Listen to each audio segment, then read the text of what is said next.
Good morning, welcome back. It is Saturday the 17th of January 2026 and we are going to start the day by finally battening and boarding this wall. I went out this morning and got a new 5.5mm drill bit, so I'm going to test that out in a second on the first batten that I've got laying down there, and I'll show you once I've done some battens on this wall. And what you want to do is you want to drill, screw, level, drill, screw, because as you can see from here, that end, these are almost all touching, and you can see there's a lot of bends in these. These are just cheap roofing battens, but the good thing is that they're quite flexible. So yeah, let's do some drilling and screwing and see how we get on.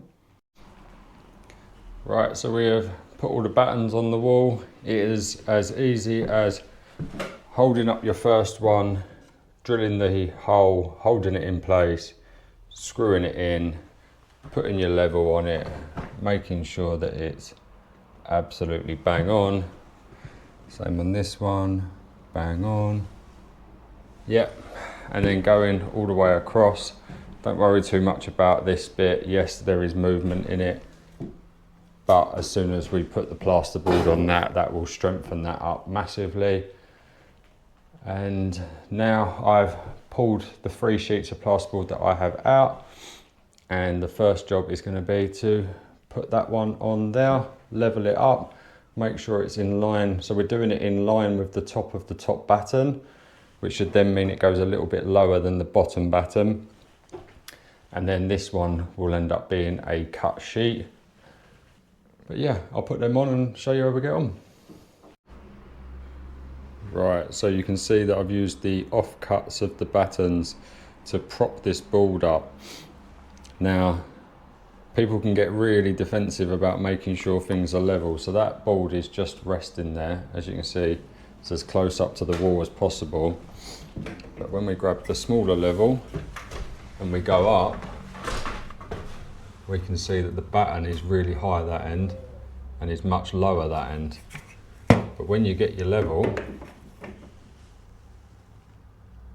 that is absolutely perfect. So what I'm going to do with this one is I'm actually going to add, that is about the thickness of a batten. So I'm going to add one more batten under each of them. And then what I'm going to do is, if I want to after, I can use my multi-tool and go across the top and just trim off the excess.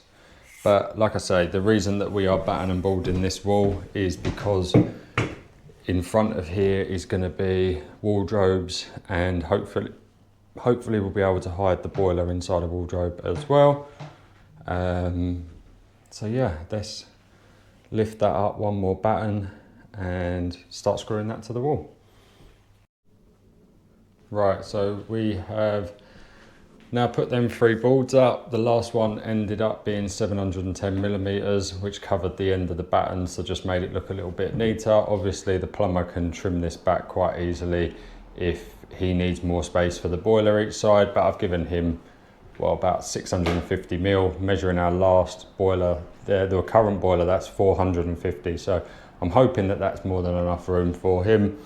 Now what I've done is, at the moment, I've just put the screws on the outside, and for fellow DIYers, it's very easy to miss the batten and get very frustrated. So if you make sure that you put these in the middle of your batten and then hold up your level and just draw a line from the center of that screw to the center of that screw, and then you can go along and fill in with all your other screws, which is what I'm going to do now. So once I do that, I'll show you how it looks.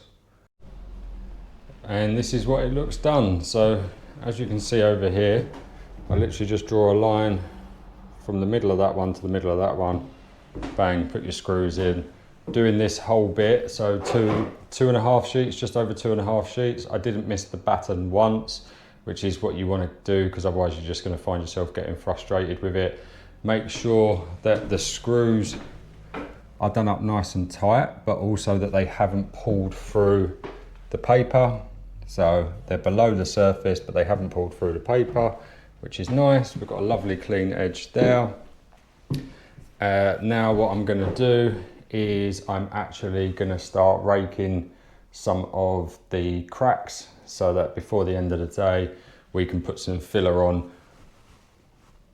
The elephant in the room is obviously this ceiling bit here, but I will do that probably not today because I need to trim up the coving that's there and trim up this bit of ceiling so that I can get a board nice and flat on there. But that's what a couple of hours work does, gets you a nice big change in the room, gets rid of some more materials from over there and kind of just seals in a lot of that dust that's from the chimney. And yeah, we'll end up skimming this bit, skimming all around the bay with plaster, and then you'll hardly see that it's there at all. But yeah, let's get my tools so that I can show you how I rake the cracks out. Right, so now we are just at a sausage roll, and now we are gonna rake out some of the cracks. Now, if you look over here, you can see that there's a big crack that goes up the wall. Now, what I used to use was a Stanley blade. And the reason that we're doing this is we want to make the crack bigger so that there's somewhere for the filler to kind of go into. So we want to make it like a V shape. And what I used to do was just use a Stanley blade to do that. But I actually went into one of the decorating shops and I bought one of these, which is used for scraping wood, like paint off of wood. But it's got a lovely carbide tip, nice point. It's already got a V on it. And literally all you will do is just put the point in the crack and rake it down. And we will do that whole crack, which goes all the way up to the ceiling. And we'll go around the room, we'll see where there are any other cracks. We will rake them out, make them look 10 times worse, and then we'll put some filler in them. Right, so this is what it looks like once you've raked the crack out. As you can see, there's some nice big voids in here, but it's pretty solid, so I don't need to kind of strip any more back. What I'm going to do is I'm going to hoover the crack, get out any dust. You can see it goes all the way up there, all the way along the coving, right the way down to just above the door. So I'm going to mix some easy fill and fill that crack, ready for sanding tomorrow. The header above the door also crumbled away, so I've put some bonding in that, and then that will be dry tomorrow for us to put some filler in. The chase is dry from yesterday, so I'll be able to put some filler in that. But yeah, making some good progress. What I'm also going to do today is get a skim on this bit up to where that bed is. There's a patch there, and I'm going to do the 2 holes over here, because even if we skim that, that's just going to end up sucking a lot of the moisture out. So I'd rather put a skim of filler in there first of all. But yeah, it's about, what time is it? It's about 1 o'clock, 1:30. So get some filler on, and then that can dry overnight, ready for me to do some sanding tomorrow. Yeah, good progress. Right, so that is another day completed.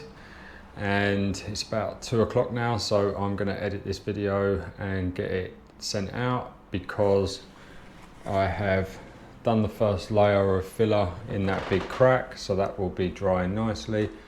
Done another coat on there all the way up. As you can see, I've filled along the whole bit of coving. Also, when we come over to this bit, I've had to build out this little bulge because it was missing when they had the fitted wardrobes, like the walk-in wardrobe bit. Chase has got filler on it. The old light socket has got filler on it, filled all along here up until where the edge of that bed is. So what I'm going to do now, before I edit the video, is I'm going to tidy up in here because everything's a mess. And because we're sanding tomorrow, even though I've got the dust extraction, it's still going to put a lot of dust in the air. So I'm going to tidy up now, get the video posted, and come back Sunday morning and carry on. Oh yeah, and I also put a bit of filler in here. But yeah, thanks for watching, and I will see you tomorrow.